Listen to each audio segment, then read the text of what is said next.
Plot twist. Still alive! This is chapter 3 of a 4-part survival series. X. This chapter covers the hoovering phase of the abuse cycle. Before you play, do not enter. Go back and listen to chapter 1 and chapter 2. Chapter 1 builds the illusion. Chapter 2 shows you the shift. And this chapter, this is the addiction. When the abuse hooks you so deep, you can't leave. To survive this chapter, here's what you need to understand about the cycle. Trauma bonding isn't complicated. It's actually terrifyingly simple. They give you highs and love, and then they take it away. They confuse, control, discard, and just when you think you're free, they pull you back in. In your brain, it rewires itself. You become addicted to the abuse. Not because you want to, because your body and mind are chemically hooked. Every time you think, why the fuck did she go back?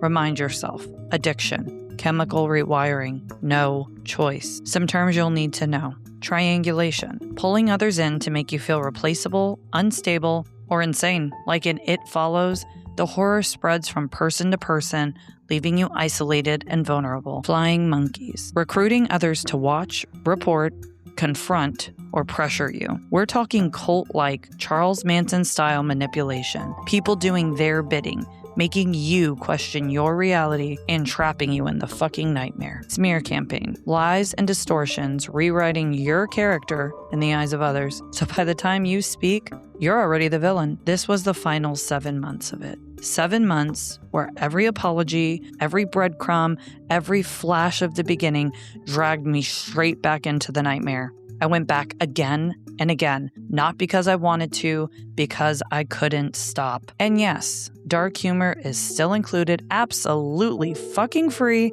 because surviving a haunted house comes with a sarcasm subscription I cannot cancel. Trigger warning. This content is for 18 and up audiences only and includes discussions of physical and mental abuse, trauma bonding, emotional dependency, coercion, and sexual conversations. Welcome to Chapter 3 of X, the Addiction. So I'm not even going to waste any time. Honestly, if you are here, then you already know the first part. I just want to plunge right into that deep end. We left you guys on a little bit of a cliffhanger, and I'm sure that you, big cliffhanger, after that entire episode where you ended up hammered drunk from Krystal's shit show, red flag drinking game, where we left off was I told you that I had been in a place where I finally decided to tell X that I wanted a divorce. Again, we told the story as it happened for me. I was not educated. I wasn't really knowledgeable on this type of person. I had experienced it before, but didn't have terms for it or understanding of the cycle that comes along with this kind of abuse. I just know that even though I had embraced the doormat reaction during the marriage in order to stop having these horrific fights, I did become much more volatile when the divorce started. And I truly believe that's because I started seeing more of the behaviors that I didn't even know existed. His mask fell off completely, and I was seeing gaslighting, manipulation, and I started to do research and figure it out. So I became more and more volatile in response to that. At that time, though I was divorcing him, I very much loved him. And I think the reason that I wanted the divorce so much was because I wanted him to be happy. And I wanted my kids to grow up with happy parents. And I really believed the narrative. I was the reason for his depression. And everything I did, no matter how good it was, it seemed to like make him more and more depressed. I just thought that was the best option. So when this is all starting, I had went to nursing school. I had started learning about addiction. I had seen people and taken care of people in the hospital during this time who were detoxing or trying to come off of usually alcohol, but also drugs at times. And I can see the parallels. Knowing what I know now about this type of abuse, it chemically changes your brain. So you're addicted to the treatment and the behavior of the ups and downs. And you had asked me in the last episode, was it good for a while, or what was the pattern of like good versus bad? And I told you it started to get further and further between that there were good. And I was like holding out for that little bit of good. And that's what makes your brain chemically addicted. That is true trauma bonding. So when I had first started going to counseling shortly after the divorce started, she gave me a book, and it was about personality disorders, specifically borderline personality disorder, but there was a multitude of these covered.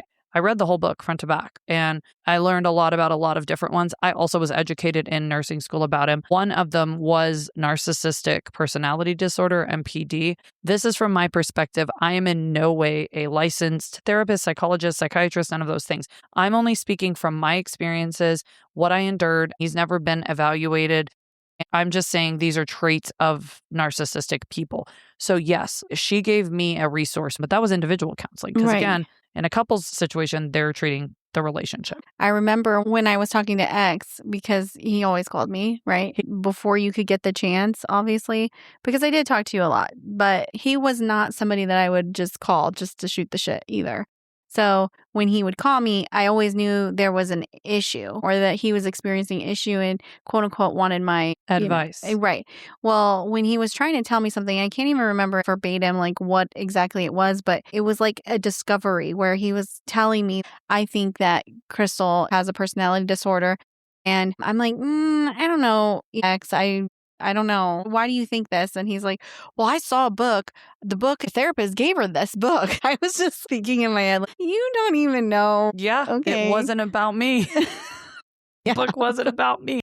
But he was like trying to make it up to be that you were studying about yourself. Yeah, well, here's the funny thing about that. If he or anyone is a narcissist, truly, if they are a narcissist, they would never fucking read a book thinking it's about them. At least very few would. Yeah. Because it's never their fault. They could never admit that they're a narcissist. I just thought that was so funny, though. Of course. So that's hilarious. No, bitch, it was about you, just for the record. So to go back for a minute to the trauma bonding and being addicted to that treatment, because of that, I had physical pain. I remember feeling my body aching, like I couldn't sleep. I was having full on like panic attacks, which I'd never really had in my life. Even when we would fight and stuff, I think my brain would just shut off. But I was having these like physical reactions to leaving him and not being with him. I start reading on these cycles.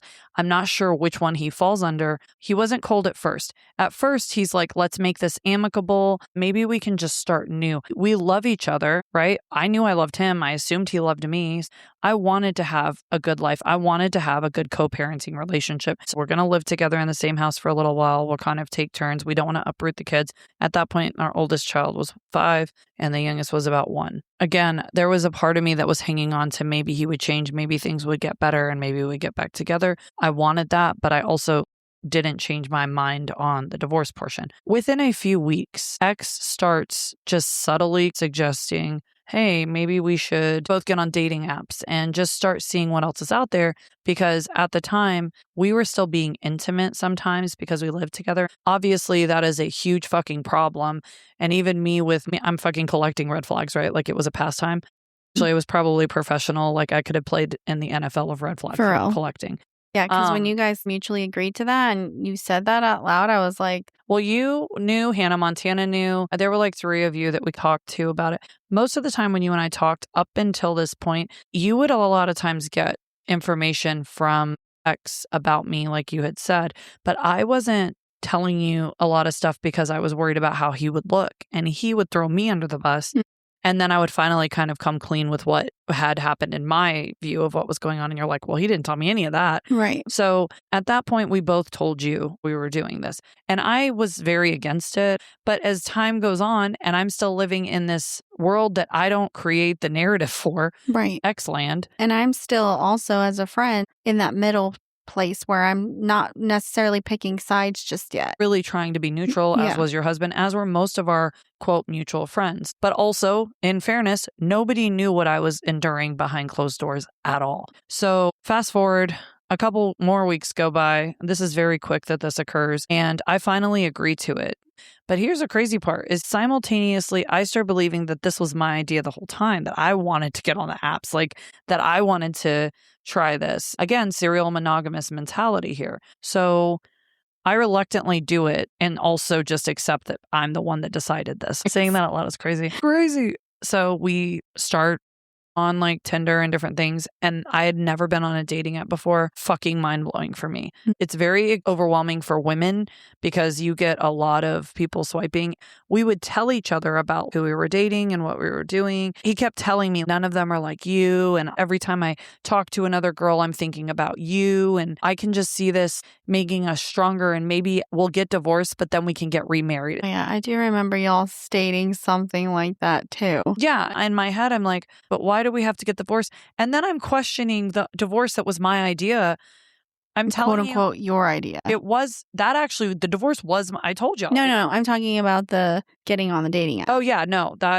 I can say with complete understanding and clarity now in my life that was not. So while this is all happening, probably a month into the divorce, I'm up in West Texas visiting Sarah and some other friends. And I find my lump. But you can hear more about that on Frankentitties. I am not rehashing most of that. I may say a couple other things that are from there, but for the sake of time, surprise, bitches, it was breast cancer. Okay, so go back to episode 1, Frankentitties, and there is a Frankentitties 2 that talks about my second breast cancer diagnosis, third overall cancer diagnosis. Anyway, there is my plug. While this was happening, Sarah and I were continuing to be close, but some friends I did start notice the shift. So Hannah Montana was a friend from nursing school. She was the one that I helped get out of an abusive relationship. She was living in our house too, by the way, while all this is going on. But shortly after all this started, she ended up moving out to live with her new boyfriend. So when we would talk, she would start preemptively telling me, well, X was telling me this, and you really shouldn't have done that. And X told me it was your idea about the dating. So she was already getting information, and she was talking to him before she was even talking to me at this point. Can I also just add, You didn't like her. I didn't like her from the very beginning. Okay. Listen, I don't know what it is, but maybe we should do a podcast on my psyche. My friends should have to get the stamp of approval for my ride or die. You're right. They should, because I've made multiple decisions friendship wise. Clearly, I was not the best judge of character for a long time. That has all fucking changed now. I have the highest of standards. But I started distancing myself a little bit more because I felt I had to prove that that wasn't the case. Did you almost feel like you had to defend yourself a little bit? For sure. Okay. There was this part of me in the back of my head, like she was in a very abusive relationship and there's a reason she believed him. It's probably because, again, they smell out people that have been victimized before. And I think she was an easy target, if you will, to believe his sob stories and his victimhood. We were doing this dating thing. He was continuing to push the idea of me go be with other men again. This was something that he told me I needed to accept. If I could accept this, we could definitely be together again. We could start a relationship anew where this wasn't taboo and that we could do it together. And I'm telling you guys, I was so fucking in love with this person. And even though that last time made me feel really gross, the idea of having him back and having that once again held over my head, and being in the mindset that the divorce wasn't my idea and that, this would make him happy. Well, basically, I agree again for the second time. And again, this is so far outside of something that I enjoy or like, but similar situation. He's like, well, just try to meet one of these people. Well, I ended up knowing a guy. I was somebody I knew already. He had expressed interest in me and that was at least wasn't a stranger, I guess, is what I was thinking. He and I were getting divorced. So I think that's how in my head I legitimized it. Like it's not cheating and he wants me to do it. But I still had that. For me, it was a boundary. And once again, I'm crossing my own sexual boundary for someone else. He wanted me to like tell him about it and everything. And so I wanted to chicken out. He like calls me and is coaching me through this. Like, just go over there, just talk to him and I'm not kidding. I showed up this person's house. I had several drinks and I got in and out. Like I did not want to stay. I didn't want to talk to the person. I did it. I'm so ashamed that I even fucking did that. I leave. And again, I'm having like this emotional reaction to it. I'm disgusted in myself. And he's like, well, I'll come get you. I'll come see you. Like immediately wants to see me, immediately wants me, immediately wanted my underwear that I had worn to this. For me, it was just one more time going past my morals, my values, and doing something that I didn't feel right about. And I will say this, I did run into this person again, and I did tell them that happened because I felt so like bad about it. He also simultaneously had a double standard in this regard. He was very jealous of me talking to other people and trying to date other men, but he also kept pushing the sexual part of it, of me being with other people, telling him about it, bringing him the underwear thing multiple times. That's something that he had said that he wanted. Yes, like you gave him the underwear and he just took it home with him? No, he wanted me to wear the underwear to go see him and then have him take it off of you? Yes. Wow. That saying that makes me feel disgusting. Cringy. The idea that I did all of that for him makes my stomach churn to ever have done, not even just to have done that, but to have done that for him. That's the sickening part. If you're listening and you're like, fuck, this is oversharing. I know this sounds crazy, but this is so freeing for me because I have literally lived with shame and that's what kept me quiet about this. But because I know that he doesn't want anyone to know this, it makes me feel very free right now. Yeah. So you can judge me all you want. I hope you know I'm not asking these questions to judge you. This stuff is like you would see in a psychological thriller. Yeah, this is like a movie. Genuinely This was a shocked. horror movie, guy. I'm telling you, this was a fucking horror movie. So let's just fucking move away from that. And I feel like this dating app thing, all of the shit hit the fan and everything fucking shifted. And this is when I really saw who he was for the first time. Like, really saw him. I had glimpses during our entire 7 years, but the mask didn't fucking fully fall off. This was right before I'm diagnosed. It was a few weeks of waiting. In these few weeks, this is only like a month time span, we're starting to date and we're doing all this shit. He's still living with you. He's still living with me. Are y'all still hooking up at this point? Yes. I go to work. I work a 12-hour shift and something just told me to like check the phone bill. And we're not divorced yet. And both of us are doing the wrong thing and getting on these fucking dating apps. And I haven't went through with going to be with anybody. I didn't want to do that. Like I wondered if you even had time. I didn't have a lot.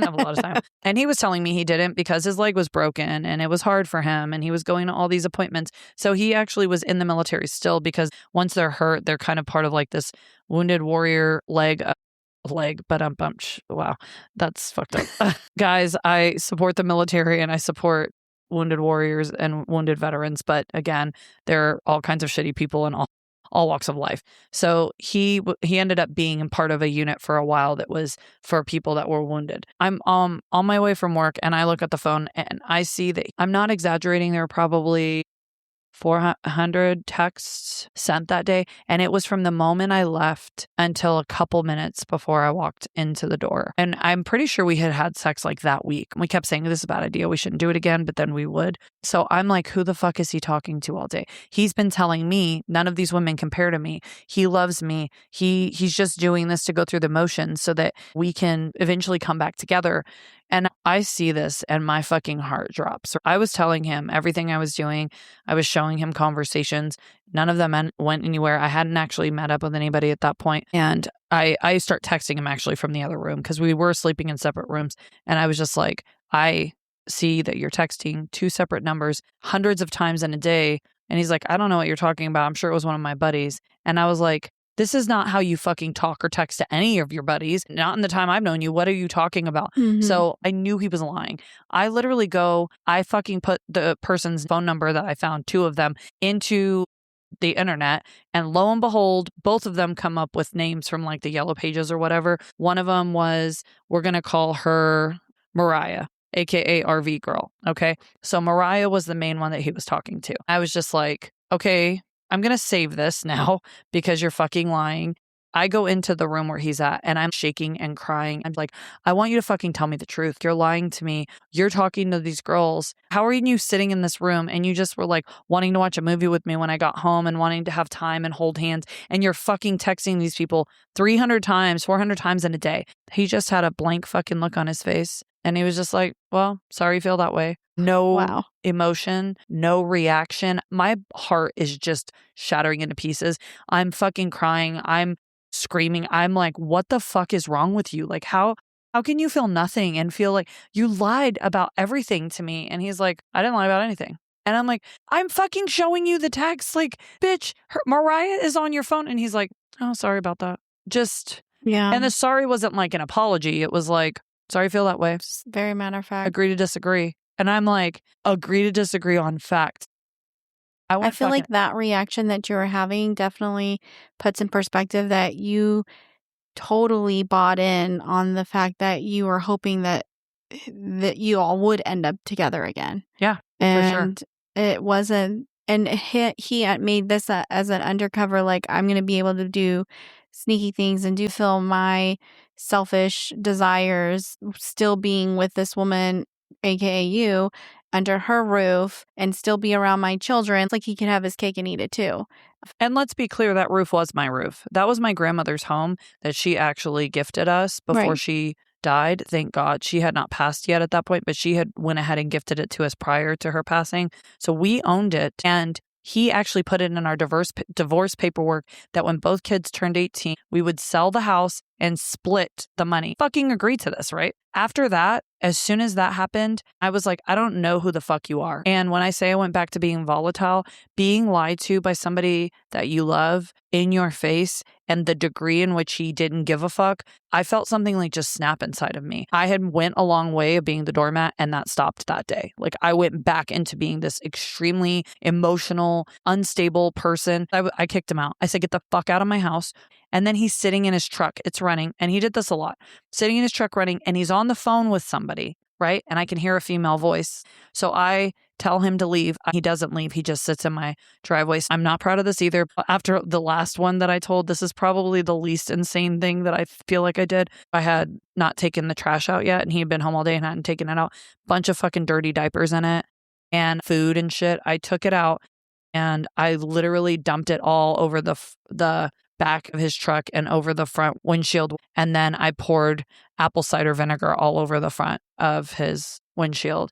Oh. And I was like, get the fuck out. Get the fuck out. I lost my shit. Like, I lost my fucking mind. Seething. And he did. He left. I was like, you're done. We're not living together anymore. And so within a couple days, he has an RV. And he's living in it. And when we had done the paperwork, we were supposed to live within these two counties. At the time where he was living, it really wasn't that close. Well, I'm doing the research. I'm Googling because now I've been lied to. Anybody that's a liar out there or thinks it's a good idea, you make women the best fucking detectives on the planet. I'm basically fucking Sherlock Holmes now. Yeah. And I mean that because that was the kickoff to me starting to learn how to research shit really well. So I start looking up this person, Mariah. I find newspaper articles. She was also part of the military. Yellow Pages address was where he chose to live was within 2 miles of her, but over 30 minutes away from me and the kids. And I thought out of the counties. So that was really frustrating for me. Well, he starts being very cold. That's when all of the communication stops. And he had done that in the relationship, but this time it was like extra cold. It was like fucking Antarctica. He wouldn't respond to my texts for days. We were supposed to be trying to live the co-parenting life. Like, he wanted to do 50-50. I agreed to it. We're using the same lawyer, trying to do it as cheaply and amicably as possible. However, half the time something was wrong with the RV and he needed me to keep the kids longer. I would say within about a week of me getting my diagnosis, so we're still having that hung over my head, but he's not changing his behavior at all. Which is crazy because Rudy and I have had this discussion that if we were going through that same situation, he has said many of times he would postpone the divorce just to make sure that I had the medical care because I'm the mother of his children. And he'd want me to fight with everything that I could without it being a financial burden on me. And for Rudy, even, that was mind blowing. And I think for him, that was when X's friendship or BFF status was kind of cracked. He had no respect for him at that Right. point. Yeah, because we even had the conversation. I'm like, look, I'm just starting this job at the hospital. I have decent benefits, but if I'm covered both, because I had his military insurance, well, I just asked him to maybe wait a few months until my surgery was done. He was like, no, I don't want to wait. I want to Yeah, divorce just now. seemed very cold. He did. Like He you was said. cold. And like I said, this was about a week prior to that. I had come up, and while I was up here, I had met a guy at a bar, given him my number. And this one I didn't tell my ex about or anything. Now looking back, I think he might have, taken something out of my playbook and checked the phone bill. By the way, you can check the phone bill just so you know if you're wondering what shit's going on. On the way home, he wanted me to come and sign all of the paperwork with the notary. That was the last thing we had to do together. And I was very back and forth about it. But on the drive home from West Texas, I just you got to just let it go. You just got to be done with it. Everything inside of you is telling you this is wrong for you. Just fucking be done. I get home. I go to work for a couple days. I haven't met him yet for the notary thing. And he randomly texts me and he's just like, hey, what are you doing? And I'm like, I'm fixing the tire. And he's like, well, do you need help with the tire situation? And I'm all the way at work. Like I worked about 45 minutes away from home.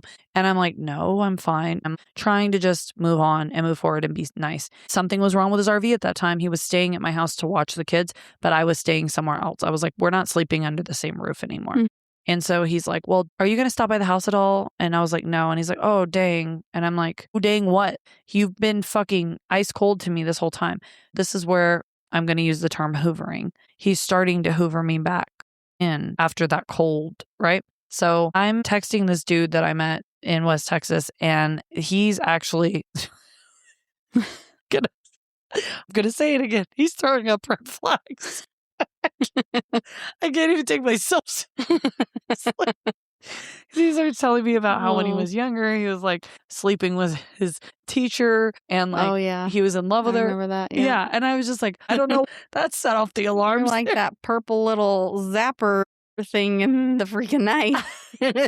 Listen, I was still learning, okay? Except you weren't zapping them, you were just letting them right on in. Fly right on in. I was definitely attracting these fucking cockroaches. And so I was like, nah, man, this is weird. But X was texting me too, telling me he missed me and he wanted to talk to me, but he couldn't talk to me via text. And at this point, I had told him, I want the house thing out of the fucking decree. I'm not splitting her house with you. And he's suddenly being nice out of nowhere. He ends up in so many words alluding to the idea that he wants me to come over. And so I do. And I made a huge fucking error in judgment when I went over there because it literally opened up Pandora's box of making the shit he could do. Yeah. It really showed me. Yeah. This was another level. It just, like I said, it just progressively got worse and very quickly it got worse. So I go over there. He starts asking me questions about if I've met anybody, and it's almost like he already knew. But I was like, well, I know things because I've been looking at these things, so I'm assuming he's doing the same. I confront him about Mariah. I'm like, I know that she lives 2 miles from you. And he's like, yeah, we've seen each other and we've had sex, but it's not a thing. We're not in a relationship. It's nothing. And I'm crying and I'm getting emotional because he's finally showing me warmth. I showed up and he wanted to hug me. And then even while I'm there, it goes hot, cold, hot, cold. So he's like touching me, hugging me 1 minute, and then telling me like, we can't do this. This is a bad idea. And I'm like, what is a bad idea? What do you mean? I just want to show you affection. You hugged me. And then he's asking me all these questions about a guy in West Texas. And I'm like, dude, he's nobody. Like literally, he's a walking red flag. But I'm also giving him way too much information. I shouldn't be giving him any of this, right? And I'm like, I just want to be with you. Like, I miss you. And I miss sex with him because that's my love language. I just missed intimacy. And so he was like, no, I don't think it's right. No, I don't think we should do this. But let's keep talking. And then we were out on the porch. Then we went inside. Then we're sitting on different chairs. And then I would try to be affectionate. And then he would tell me like, no, just stop. I don't want to. Very manipulating and very disgusting.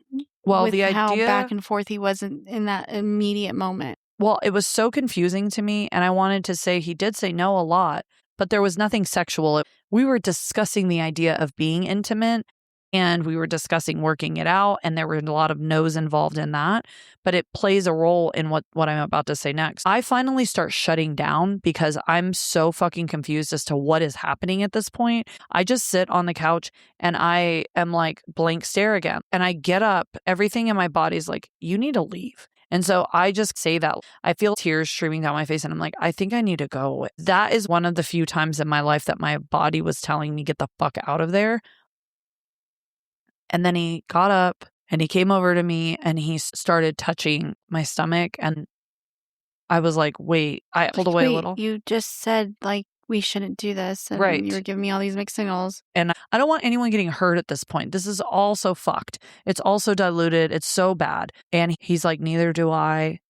And then he started kissing me. And then we end up going into the other room. To let you know, I'm not going to say anything about how he looks, but he is much bigger than me and weighed a significant amount more than me, was still in pretty good physical shape other than a broken leg. We have consensual sex. Because of his kinks and sexual things that he liked, I was playing into that while we were being intimate. I'm fucking extra desperate. I sound like the most desperate person in the world. I'm obviously very mentally fucked at this point. And we finish, and immediately there is a fucking switch. And what happened when he was lying paled in comparison to whatever this was. He gets up and he's like, I can't believe I did that. I feel so dirty. Immediately. He's like, I feel so dirty. And as I have said, if anybody knows me, I find myself to be a very empathetic person. Yeah, I can be an asshole. Yeah, I can be cutthroat at times. But when it comes to something like that bothered me. I was like, my God, what did I do? Like, did I upset him? And he proceeds to tell me, I made a mistake. I can't believe we did that. I feel disgusting. I cheated on Mariah. And he's like, What? Yes, you're my mistress. Even though he had been very, he had basically in a convicting way said, you're not in any We're relationship. not really a thing. And then it continued, and then he starts going, I have never felt the way she makes me feel. I'm going to lose her because I'm cheating on her with a mistress. He calls me, his wife, a mistress. And I am like, holy fucking shit. Like, and he starts crying. And I'm crying because I'm like, I'm sorry. Yes, I'm again apologizing to this person. He's like, I just need to talk to my counselors about this, and I don't know what that was. I just want to lay down. I want to just go away. And I'm like, whatever you need from me. Like, I'm sorry if we crossed a line that you didn't want to cross. Like, I'm apologizing to him. Yeah.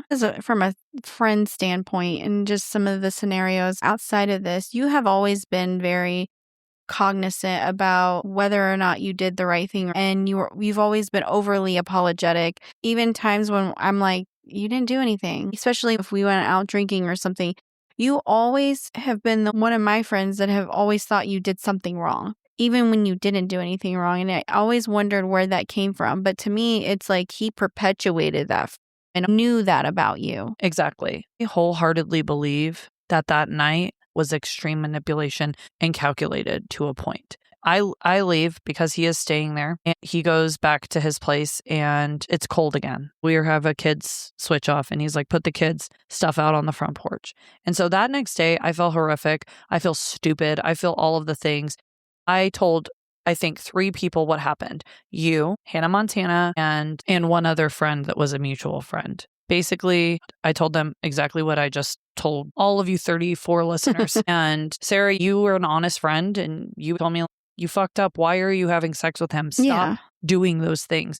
But nothing that I told you, other than me making poor life choices at that time, that any of the things that I said just now, or even when I called you, off. No, there was nothing alarming about it, other than I'm like, again, as a friend, you do get to a point where you're like, how many more times are you going to just fall into this? When are you going to finally start making the steps to really fully remove yourself from him and from all of this? I was getting to that point of exhaustion for you, because I'm like, both of y'all are just toxic together. Y'all only bring the worst out of each other. But I was just coming from a standpoint of like, stop doing that. Stop. No, you were being a real friend. Yeah. You were telling me the truth. Nothing about what you're about to reveal ever crossed my mind. No. So a couple days go by. He's not speaking to me. I sent him something along the lines of like, your family loves you. You're loved. Because again, he's had these suicidal things. He had been having depression. And I'm like, he's clearly mentally not stable. I'm not. I definitely don't feel stable at this point. He won't talk to me. He doesn't want to see me. I go to a concert with my sister.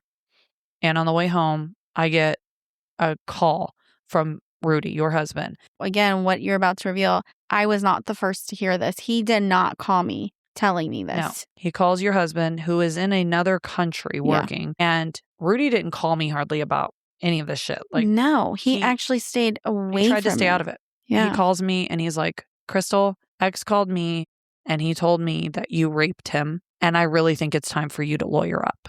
That's what I think you need to do. And because of Rudy, supposedly at that time, I thought was his best friend. And even then, he didn't even want to know the details of anything. He just was like, warn her. Just fucking warn her. Yeah. To hear those words used, he had said things like, you make me feel like an abusive, so the person that had abused him when he was a kid, but never rape came out of his mouth. And this was obviously extremely fucking shocking to me. Because I was going to say, did you start to connect the dots at that point of like how he was reacting? At the time, I felt extremely blindsided and shocked that that would ever be said about me.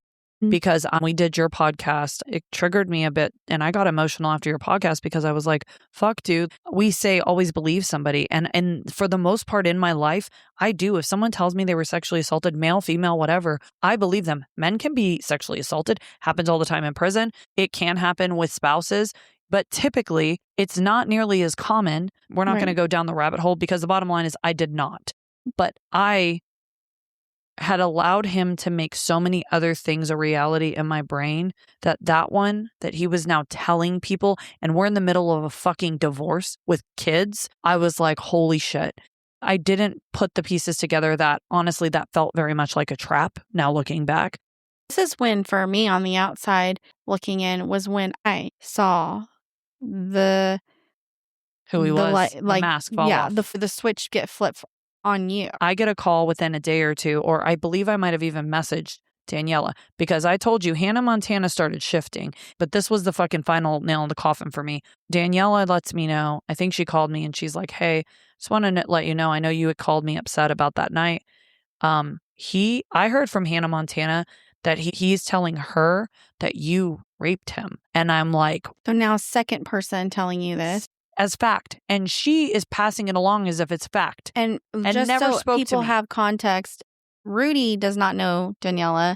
Daniela has never spoken to Rudy. Now 2 people have said it, so this is now a narrative that is being spread, and I'm about to be fighting in a divorce that started amicably with somebody that I fucking love and would do anything for, and lied about all the time to people that I loved because I didn't want them to look at him bad. And he's telling people that I sexually assaulted him. I heeded the advice. At that point, I turned into cold. I put a wall up. I was like, absolutely not. I'm not fucking meeting you outside of having a mediator. I'm not meeting you outside of counseling. If you want to go co-parent, none of that. And I definitely told the lawyer I called and I was like, this will not be amicable anymore. It will not be us being represented by the same person. Right. This is also the part for me anyways, starting to see a lot of anger come from you. And it was like the start of trying to navigate talking to somebody with narcissistic traits. And this was the beginning of the journey on really trying to figure out, how do I keep my composure? Because at this point, you're very angry. You're wanting to make sure you protect yourself and your children. I was scared too. Yeah. I was scared because these people are saying it factually. Rudy did not believe him. He made that very clear. Right. But Hannah Montana did. And again, he had made me believe things and then lied to me so straight-faced. All of that comes flooding into my head. I'm like, holy fuck, he's going to keep lying. And I'm not even telling y'all every single thing that happened because I'm not going to make this fucking podcast 8 hours long. I will write a book about this. There was that. One part I really want to bring up is the part when he actually called you and you and I had talked and you're like, I don't even trust him anymore to have conversations with. So you recorded a phone call, and I still have it to this day, of him calling you. And if they could teach a class on narcissism, that conversation has so many fucking... Now, if there's any professors out there, if seriously, you need an example, figure out a way to put this into a lesson plan. Yeah, it's not about him at all. It's about someone like him doing these things. This is what it sounds like. This is what they would say. This is gaslighting. This is them flipping things on you and pointing at you as the issue. So that's essentially what the conversation was. And I never originally was like, a person to record phone calls, and Not especially with, ex or with you or anybody. For me, he had made me feel that he was being very pushy and wanting to change my opinion. Because again, I really did try to stay Switzerland, try to be a supportive friend for both of y'all.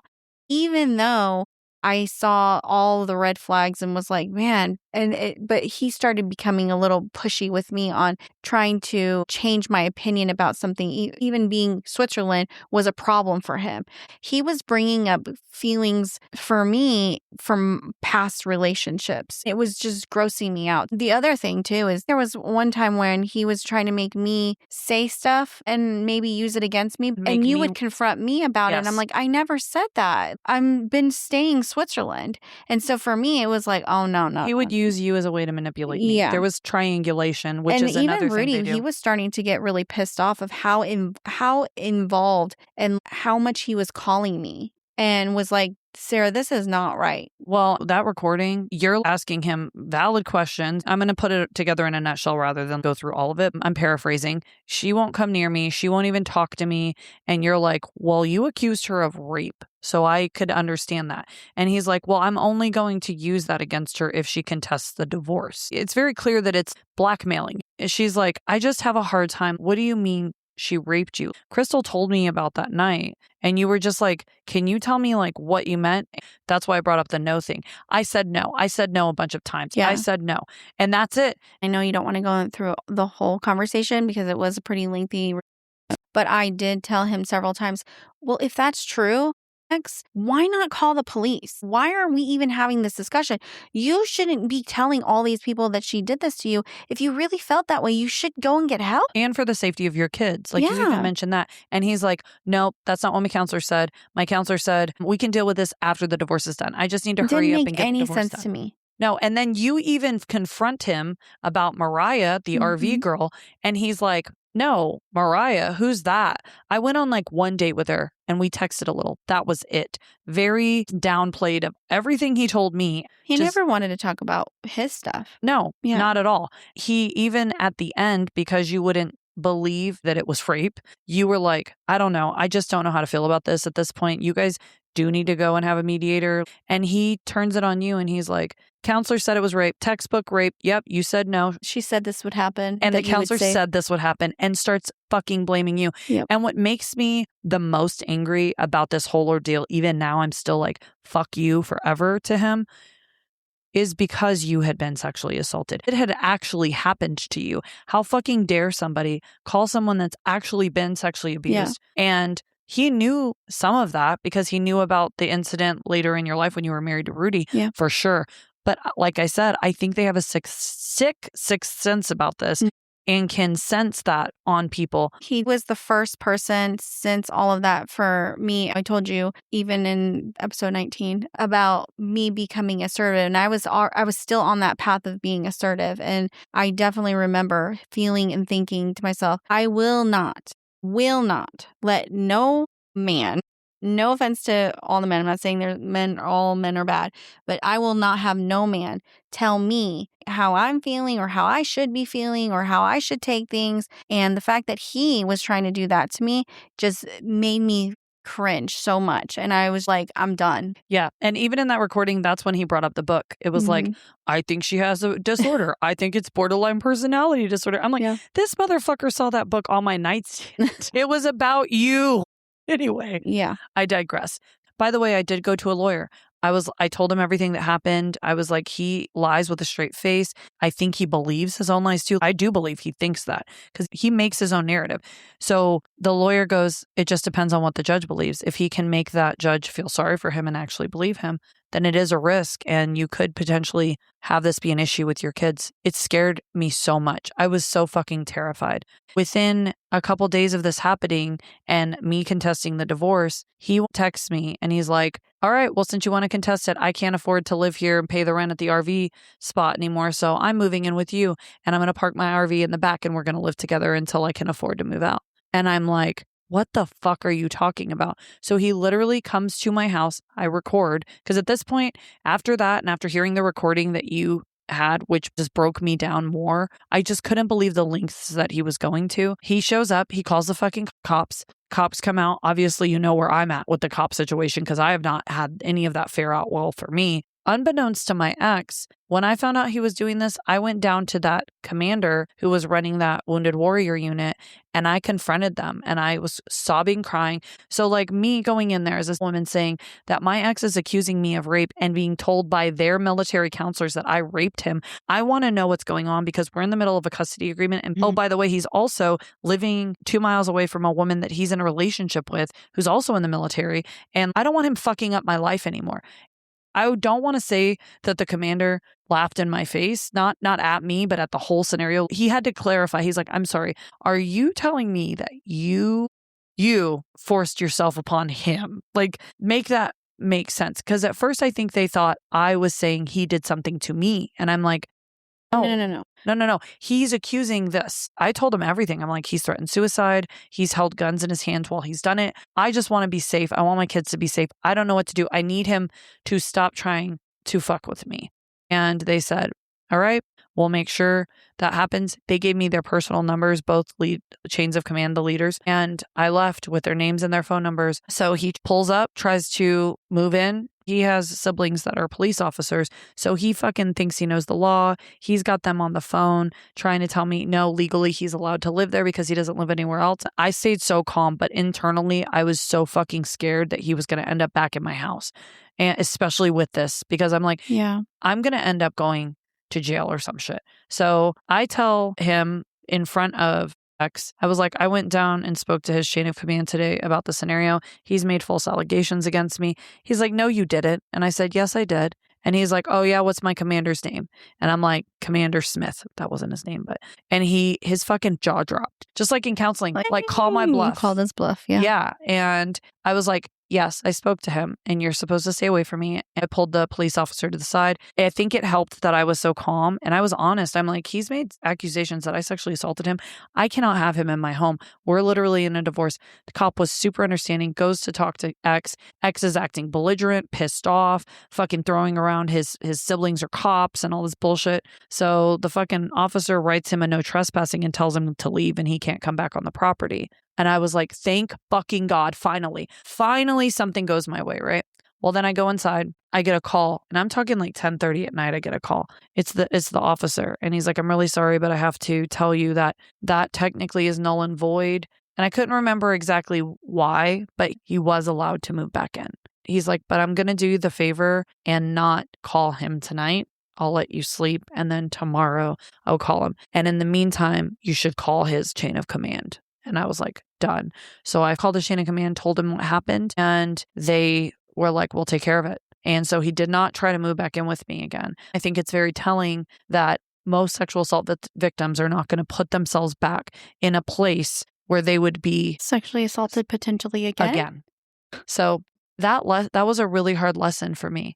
But it wasn't enough for me to not allow this motherfucker to hoover me back in. And that didn't stop. Even that didn't stop it. I do want to take this moment, though, to thank two people in that. First, the officer, because in my experience, especially with seeing domestic violence, people get killed all the time in those situations.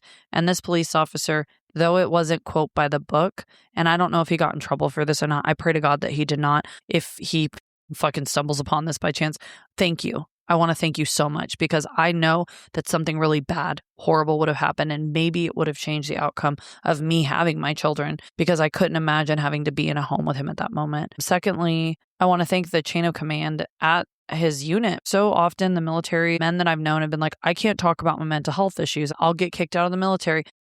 That is not true.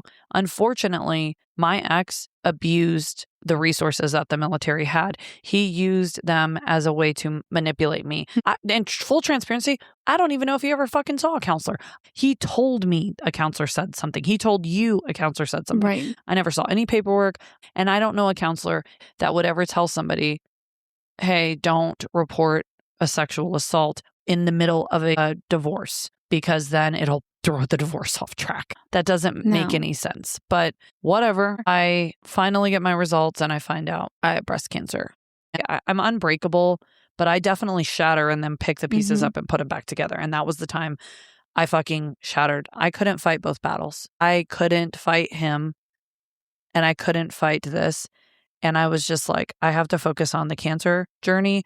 And if he wants to say I raped him, fine. And if he wants to say I did these things, I guess I'll just have to deal with it in court. Like that's where I was at in my brain. All of a sudden, he wants to be warm again. And mind you, he had just accused me of sexual assault, but I didn't have it in me to be angry anymore. I was at the point where I was numb. I felt nothing. I went from angry. It almost goes back to your feelings of that you went to be a doormat. To me, it's almost the same thing. And that maybe I had my own cycle, you know? But I felt so numb and I entered that cancer tunnel. And he finally came to my house one day crying the week of my surgery, begged on his knees, crying, begged. And he never had done that. That was kind of new for me, to be honest. The crying part, yes. But was like, please just let me be there for you. I still love you and I still want to be there for you in your time of need. The friend, for me, it was like, I call bullshit. Yeah. And not just you. Please everybody around you. Yes. Anyone that was there that day, he was getting side-eyed so fucking hard the day of my mastectomy. And straight up shots fired. So you end up letting him. I did the day of. And that is all in Frankatitties. Go listen to that. But yeah, I did. I ended up giving in. I'm telling you, I didn't have the fight in me. Like, I was so fucking numb. Wasn't even scared of the surgery. Wasn't scared of any of it. I had been so up and down on this fucking roller coaster for months and months since before the divorce. For 7 years prior to that I think I almost rebooted, I guess. Yeah, no, I mean, I do understand that to some extent because just from the outside looking in, you were working 12-hour days. You were taking care of children on your days off. I was going through a cancer diagnosis. Yeah, it was just too much. Your brain can only handle so much. Your body can only handle so much. And so. But I still thought you're being silly. Yeah. Making these decisions. No, for sure. Yeah. Again, I don't know what was wrong with me, but I was still trying to do this whole like dating thing. This was right around Breast Cancer Awareness Month that I was diagnosed. And I was talking to this guy and we did meet on a dating app, but we were just going to go on a date. It hadn't really turned into anything at all. And again, he's dating Mariah, RV girl for sure. I start catching wind that he's dating some women within the community because my sister works at a bar and she knew that a couple other people that he was dating. Ex liked to put people in my face whenever he was dating them. There was like a triangulation aspect. Like, look, I'm wanted. Women want me to make me jealous. And it worked somewhat. This guy, he was just really kind. He listened to me. I met him a couple of times. We messed around just a little bit, nothing crazy. But my ex was texting me the whole night that I was with him to the point where I ended up leaving like very early because my ex was talking self-harm again. And I'm just like, Jesus. But I kept thinking, what am I going to tell my children if their dad kills himself? I've had people that were suicidal in my life. That is not a light thing for me. I in no way would ever just be like, oh, he threatened to kill himself. But in this scenario, I had been told this more times than I can count, usually when I was not doing something that he wanted. But at the end of it, I always was like, but what if he does this and then my kids don't have a dad? So I leave very abruptly. This guy could clearly see I was a fucking red flag. There was something going on. So that quickly shut out. Yeah. But even in that scenario, he wanted me to tell him about this guy. He wanted me to have my underwear, all these fucking things again. And I couldn't cut him off. But like I was at that point where I started feeling the love just slipping away little by little. Like I wasn't as in love with him. I'm sure people that have been in the same exact scenario could totally relate to you. But the fact that you were even giving him the time and day to influence you to leave a date, or like, to me, it just blows my mind. But that goes back to the addiction portion of it. Right. So you have to look at me as my brain chemistry is working as an addict. So I'm allowing him to pick me up, which is hoovering, sucking you in like a vacuum. Think of that. Hoovering me in by being nice for a brief period, a little bit of love bombing thrown in there. I want to change. I love you, blah, blah, blah. Or it might be manipulation. I'm going to hurt myself, whatever. And then discarding me once he has played his game. And so then he gets rid of me. But it was much more frequent. The cycle was becoming more rapid and it was happening all the time. And I was just continuing the cycle. I'm super fucking sad. I'm depressed. I'm dealing with this cancer diagnosis. I had my breast cut off at 32, single. Yeah, still trying to work with him. And during all that time, did you have people to support you? So I did have my 2 aunts that helped me quite a bit. I told you I cut ties with my parents. And at that time when I was diagnosed, I was not ready to make up with them just out of convenience. I knew that I was volatile and I didn't want to do it when I was weak. I wanted to do it when I was ready to make amends and when I felt strong, I guess. And so I had my aunts help me. You obviously helped me tremendously. I'm honestly shocked you're fucking sitting across from me at this point because the amount of times you had to hear me crying about this fucking clown. Oh, we talked almost daily. We for did because, hours. Yes. And you were my emotional daily support person. Yeah, like we talked several times a day. But for him, he had trouble getting people to help him with the kids. I had solid people. So he's like randomly hiring babysitters from here, there. We had him in daycare for just a little bit. There was even times when he asked Rudy and I to help with. And you guys would because you were there for the kids. So at one point, he asked a girl from the daycare that they were in, hey, we were taking him out of daycare, but could you come and watch him just like on the side? And then we had this favorite coffee spot that we went to. It was drive-through. He told me one day, like, oh, I have the coffee shop girl. She was telling me how cute the kids were and she's going to watch the kids. And I'm like, okay, how old is she? Because all those girls look like they're fucking tweens, like 13 and a half. Most of them did at that time anyway. And he's like, oh, she's 19 and she's in college. She just wants to make some extra money. I'm like, okay, that's fine. And he was also using a girl from somewhere that he worked at. I knew there was a lot of romantic shit happening or him trying to have multiple relationships.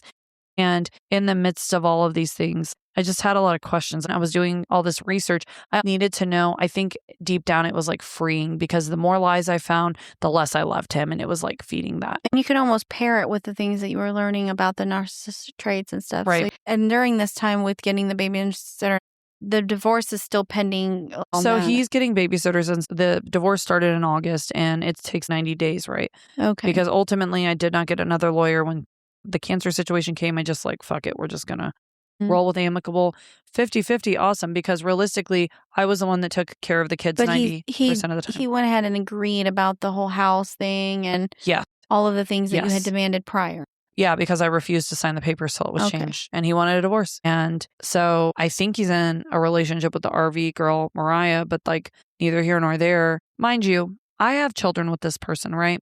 His family, none of them reached out. None of them asked about my cancer. None of them did anything to try and like say, hey, we're going to remain neutral for the kids. None of that. Everything that he told them, hook, line, and sinker, I assume they believed. And again, the apple didn't fall far from the tree there. So November, the divorce is finalized. You guys still kind of hung out from time to time with the kids or? Yeah, so we would occasionally hang out. Again, Was it just to keep the normalcy for the kids, like dinner? Going to the movies? Yeah, somewhat. There were things happening that were making me question things again. Like we would go hang out and then we go like grab coffee from our coffee place. And there's this one time we were there, the kids said hi to one of the girls. And again, she looked very, very young. And I'm just like, how do they know her? And there was another girl there and we were all in the car together. X, me, and the kids. The girl that was talking to me kind of had a lisp like that. And I'm not making fun of somebody's like speech impediment. I was just getting side-eyed by her. She was acting really snarky and just just this one time or every time? No, you'd come like through? I'd go by myself. I'd get side-eyed by this girl and the other girl that was like a very young looking. They both looked young, but right. The one that he had babysat, that was the first time we were together.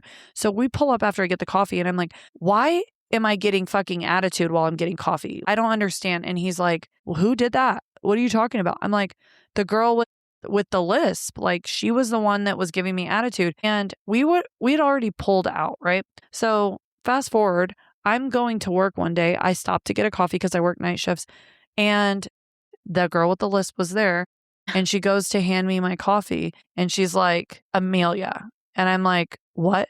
She goes, my name's Amelia. And I'm like, okay. She goes, I'm not the girl with the lisp. I'm Amelia. And I jaw on the ground. I'm a fucking girl's girl. And so, you know what I do? I say, you know what? I am so sorry. I should never have said that. And I'm so sorry to disrespect you. You're a beautiful young woman. I apologize. And then I leave. But then I'm like, did she hear me? How could she know that? Your like, brain starts to turn. Yeah, because I remember the conversation and we were already pulling out. I'm like, how the fuck did she know that I said that she had a lisp? So December comes around and we're going into January now. And all of a sudden, X is telling me, oh, Mariah, the RV girl, went into my RV and she took some stuff. I'm sorry. My fucking kids live in this RV, right? So like with him was always these constant issues with women. They're crazy. And he was even having that while he was dating. And I'm like, can you just keep my kids out of that? Don't have them meeting people. Don't have them around when you're fucking having girls over and shit. I wasn't doing any of that. That was separate, completely separate, and stayed separate literally until I met Drew. I remember that pissed me off because I'm like, hell no, you're not going to go into my fucking kid's house, their space, and just take shit. So I'm like, why is she just going into your place? And he's like, well, she's mad because we're not together. So I drive down there. I'm like, I'm coming to get the kids right now because it happened that day. And I'm like, why haven't you called the cops? And he's like, well, I mean, technically, it's not my RV. Plot twist, bitch. Mariah, the RV girl, she bought him a fucking RV. It was in her name and he was living in it and dating all these other girls. About the massive manipulation to be able to get some random girl within you weeks. just met purchase you an RV. Now, in fairness, I don't technically know that she bought it either. Maybe she owned it already and let him use it, but it was very nice. It was a nice RV. And I'm like, holy shit. But still. Like, talk about dickmatized, you know? Oh I had been gosh. intimate with him in that RV. I know for a fact there were 2 or 3 other women that had been intimate with him in that RV. So, like, he's just fucking whoever he wants. One day I was over there visiting the kids and Mariah came and was giving me all this attitude. And I'm like, the fuck is your issue? I see the issue now. She owned the fucking RV. So I was in her house. She wasn't trespassing at all. She was just going into her property. But it like just another layer, right? And I can't even say I was shocked. I'm still giving him time. Well, the right? fact that you even still have any belief in him at all in any of the stories he tells you, it again blows my mind, but I get it. I get it. Do you? Because I don't get it. I mean, I don't get it, but look I back and I wonder who the fuck this bitch was. So he has nowhere to go. Sound familiar? I have nowhere to go. I have nowhere to live. What am I going to do? I'm like, you need to fucking return this RV. My kids are not staying here. And I say, you can stay with me for 3 weeks. Yes, I know. You can all judge. I get it. Really do. There's nothing you're going to think that I'm going to be offended by because I have beat myself up for this for so long. But when you are in an abusive scenario and you are caught in that cycle, it is literally like a crackhead getting a fucking hit. Just so you know, she did have friends telling her they didn't think this was a good idea. I did. And I had dropped the friends that were completely on his side. Yeah, which was a good sign that you still kept me around because I'm sure I was so probably honest. a broken record. Like, I don't think this is a good idea. You were going to be disappointed in me. Yeah. I would shy away from telling you shit because I'm like, fuck. Sarah's going to give me a lecture. She's going to be very disappointed. And so I wouldn't want to tell you things. I would dread it. But I also needed that voice. You would tell me after the fact it already happened. Yeah. Yeah, for sure. Yeah. I did. No, and I would be like, oh my gosh, Krystal. I did. Can't So with you. January, he moves back in, right? I gave him a month, 3 weeks to a month. We're actually divorced now. I'm dating. He's dating. He's all warm again. He's wanting to be intimate again. I'm like, nah, man, we're not doing that. Like, I really didn't want to do that at that point. And so he had told me that the coffee girl who babysat, she's 19, the one that didn't have the list, but the one that looked really young, I'm going to just call her Baby Spice. Baby Spice and him, they had been together for New Year's Eve. And I'm like, Baby Spice looks very young. Like, I don't want you getting charges. We have kids. That's a real bad look. And he's like, no, she goes to this college, specifically names it, tells me she's 19. She just looks really young. At this point, both of us are about 32 years old. And I'm just like, okay, well, I went and had a date. And so the next day he was upset and he's like showing Baby Spice's picture to me, a naked picture. And it was a Snapchat. He's like, does this look like a little girl? It's weird because it still did make jealousy happen. We're living separate lives. I was slowly stepping back. And then I actually remember one night I was thinking about being intimate and then I changed my mind and he was drunk. And I'm like, I'm not sleeping with you. I wasn't having it. And this was one of the few times I did actually pull out a fucking video because I had so many experiences with him at this point of lying and manipulating and all that. And in the meantime, he's like texting and his phone's ringing, but he's not answering it. I think I even like answered his phone when he was laying on the ground because it fell and it kept ringing, but there was no name. And I was like, hello. And they didn't say anything. And so I was just like, fuck it, whatever. But I knew it was a woman. Like I knew whoever was calling was a woman. He's just like, you offered me to sleep in your bed. I had changed my mind. Like I realized I didn't want to open that box up again. So I pull out my phone and I'm like, you're drunk. I'm recording you like you're drunk. He gives me the middle finger. He's like, fuck you. And I was like, then just go to bed. You don't have to leave. Just go to bed. And he's like, which bed? And I said, the couch. Go to sleep on the couch. And he goes, that's not the bed you offered me. I'm like, no. So he goes out to his car and I don't want him to drive. And then he texts me, I want to kill myself. I need you to call somebody. And I'm like, fuck, here we go again. So I go outside, I open the car door. All of this because we spent New Year's Eve with other people. And this is what it leads to. And so I'm like, can you please just come inside? He's like, not unless I can sleep in your bed. And I'm like, I don't want you sleeping in my fucking bed. Let's just go in the house. I finally talk him into turning the car off and going to bed. And a couple weeks go by. Again, he was sleeping in another room for that time that he was living there for that 3 weeks to a month. He kept telling me, I haven't been with anybody else. I don't want to be with anybody but you. I'm getting love bombed again. He's bringing me flowers. He's telling me all this nice shit. And so I'm like, fuck, man, is this true? And while he's asleep one night, I'm like, fuck it. I open his phone up and he has been texting all these women while he's in my house. One of them was a previous coworker that he's trying to hook up with. He's talking sexually to all these women and just lied to my face again. And I'm to the point where I'm like, this is fucking nuts. But I got upset with him and I freaked out. But then I stopped, like I pulled back and I'm like, we just need to not be intimate. We just need to try to be friends because that's the only way this is going to work. So he's like, okay. So we go to a party that we're invited to. Again, we ran in the same circles with that guy that I had told you. I ended up telling him later. He was there at this party and X and I were there together.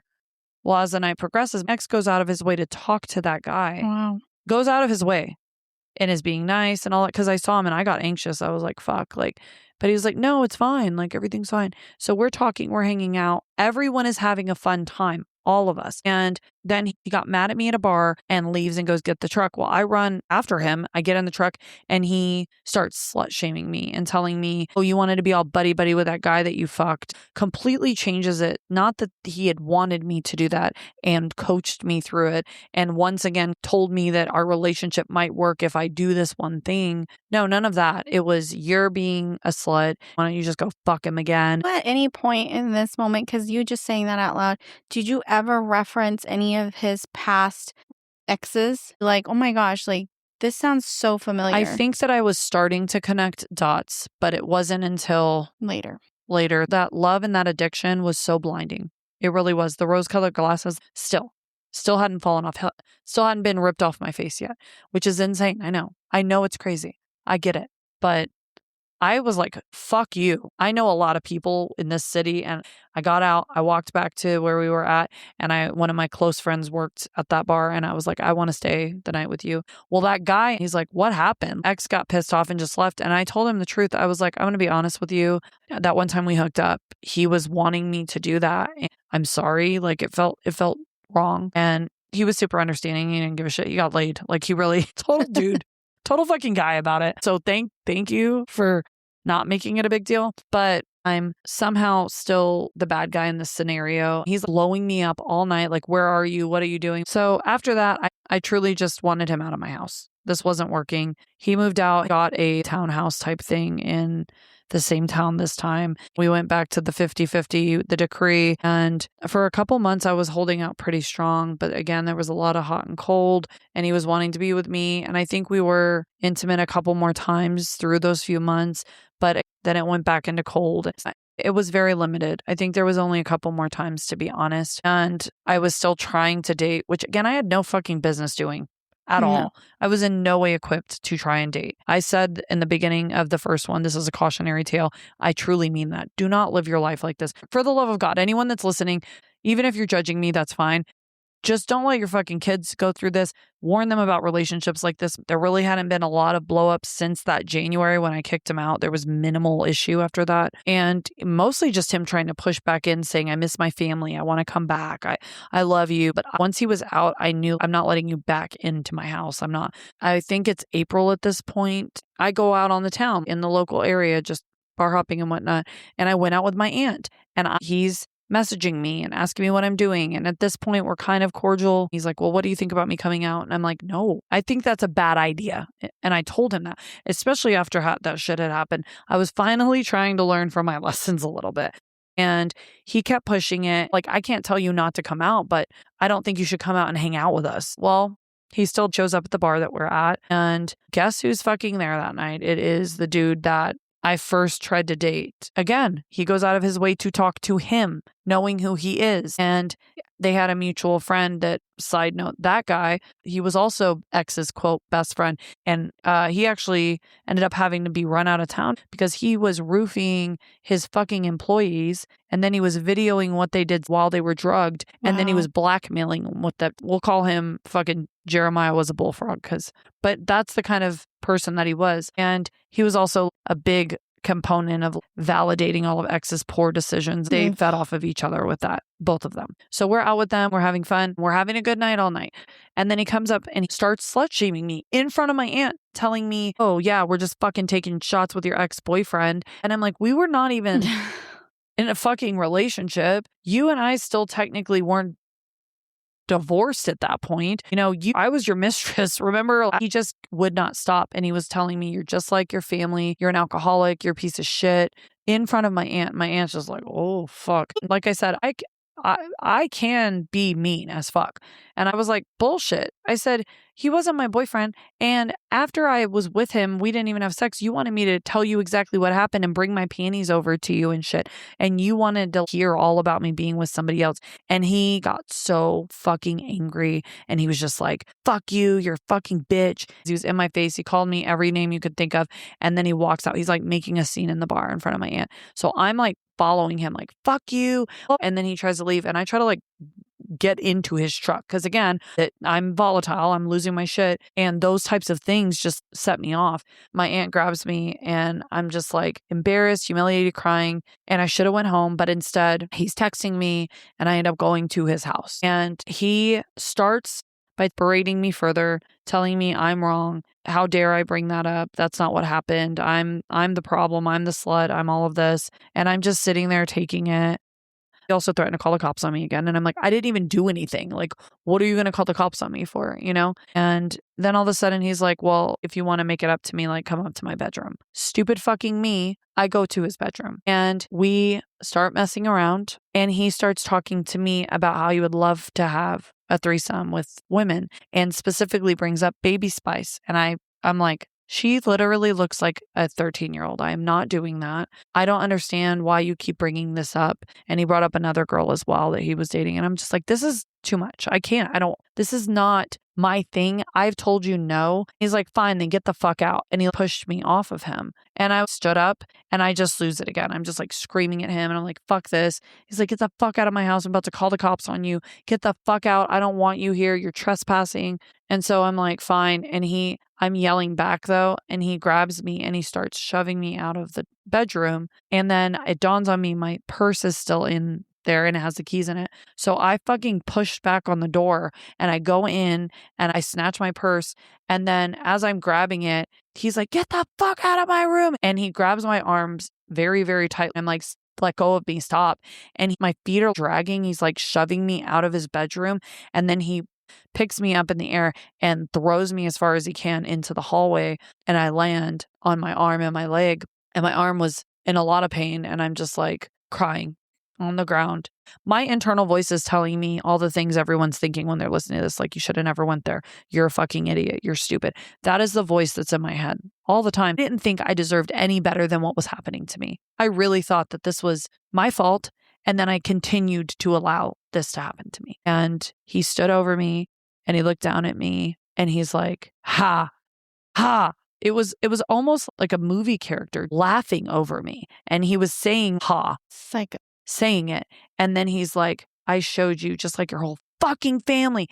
This is what it feels like when somebody finally puts one of you in your place. I didn't get afraid very often, but I was afraid in that moment. And I tucked my tail between my legs and he was like, I'm fucking calling the cops. I just left. Did you have any injuries? I mean, yeah. So my arm was really hurt. My leg was hurt, but it was red. It was just red, but moving it hurt, my arm especially. And I went home and the cops called. So I answer and they're like, we got a call about a domestic dispute. Are you okay? Did anything happen to you? And once again, I just said, no, I'm fine. Oh my goodness. Yeah. And I don't recommend anyone to do that. I think if somebody hurts you, you should tell them. Even if you think you deserve it, you should tell them. So did they just drop it when you said no, everything's Yeah, that was fine? it. And I even went back and found the report because even that situation was told to me in a different light. The next morning I woke up and I just messaged him. Once again, I'm apologizing. I'm sorry. I'm sorry I went over there. I'm sorry. But then I also said, but my arm is really hurt today. And he basically told me I deserved that. And that was on me. And I should be humiliated by the way that I acted. Even that guy that I dated briefly and Jeremiah was a bullfrog, were disgusted in my behavior. Those were literally the words he used, disgusted in my behavior.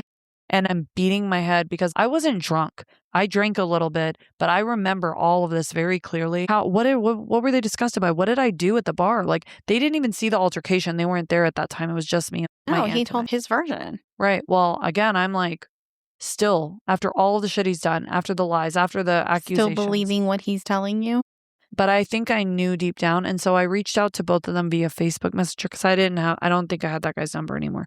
And I was just like, hey, I'm really sorry if I acted out of line last night. Jeremiah was a bullfrog, didn't respond at all. And the guy that I briefly dated was like, what do you mean? Like, we had a great time. You were great. Like, everything was fine. And I'm like, what the fuck is going on? And so I went to work that night. I had to work a shift. And I took pictures of my bruise on my arm and my leg, actually. I didn't realize I was bruised until I was at work and I was doing something and I looked down because it was hurting me a lot. And I kept like looking at it. And I finally saw that I had bruising on my arm where he grabbed me and then my knee where he hit the ground. I don't know why I took pictures, to be honest. I mean, I'm glad you did, but my jaw is just on the floor because I feel like he's a dangerous person. I truly think he's a dangerous person. And listening to this scenario, he could have really done serious damage in the sense of the legal system because he could have painted a picture with all the text messages of you saying, I'm sorry, da-da-da-da-da. He could have ran with that and said, look, she came here, she did this. And he could have created all of this. And then you just even saying, I'm sorry, could have painted in an entire picture for somebody on the outside, AKA a cop, to be like, she's the perpetrator. She's the one that keeps doing this. The danger of this, it blows my mind of how much damage he could have really done to you between the rape accusations and then even entertaining him in a friendly way. I 1,000,000% agree with you. And I wish that I had the strength to have seen that at that time. I wish that I'd had the clarity to have seen that at that time. It's not easy to admit all of this. The idea that I ever thought that I deserved all of this because I kept putting myself in these situations and that people on the outside would say that. They'd be like, well, why do you keep doing that? I wish I didn't. I wish I hadn't. I wish I didn't do any of that. But all I can do now, and this is years later with clarity, with education, with understanding what this abuse looked like, with understanding what this type of person with narcissistic traits looks like. Now, I would never, ever fucking do it. Again, I am not that person anymore. No, yeah. I don't know who the fuck that was. And it makes me sad that I was ever that person. But I hope that somebody who might be in that position could hear this and maybe fucking get out and maybe realize it's not them and they're not the problem and they're being gaslit and they're living in a false place. And I was apologizing because that part of me is still me. I don't want to ever hurt anybody, and I never hurt people intentionally. Most of the time, if I am hurtful, I'm being honest. And a lot of people that are liars or manipulators, the truth hurts them more than anything because it makes them look bad. Oh. And that is what I've learned through this experience. That's the secret weapon to being able to kind of end or get them to get away from you, is by being transparent with anybody and everybody. I agree. And I do want to just make a statement too. Just think about that. How much damage somebody with these narcissistic traits can do to somebody's reputation or in a custody battle, that the constant drawback, how much damage it can do to somebody's livelihood. I was lucky that I got out without that happening. I really was so happy. To me, this is like a huge warning for anybody that's dealing with this and how far it could get. Yes. And so the next day I was with my local Sarah bestie, not you, but the other one, and you know her and love her. And we've known each other for over 20 years now. Yes. Another ray of sunshine. I was telling her everything that happened that night. I'm just venting to her and I'm trying to put together the pieces because I'm confused as to why he's bringing up threesomes and why he's wanting to be intimate and then physical the next minute. And I brought up Baby Spice and I'm just like, I keep bringing her up and saying he wants to do this with her. And she babysat my kids before. She works at the coffee shop that we always go to.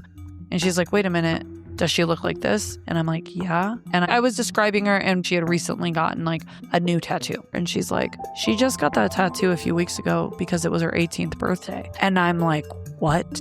That's when the fucking false reality I lived in came crashing down, because I started doing the math and I realized, holy shit, back in January when he showed me a photo of this girl, she was a 17-year-old. If you or someone you know needs resources for domestic violence, abuse cycles, or suicidal prevention, please visit our website blog at www.plottwiststillalive.com for national resources and information. Domestic violence is never okay. Please tune in next week for the final chapter of X, The Awakening.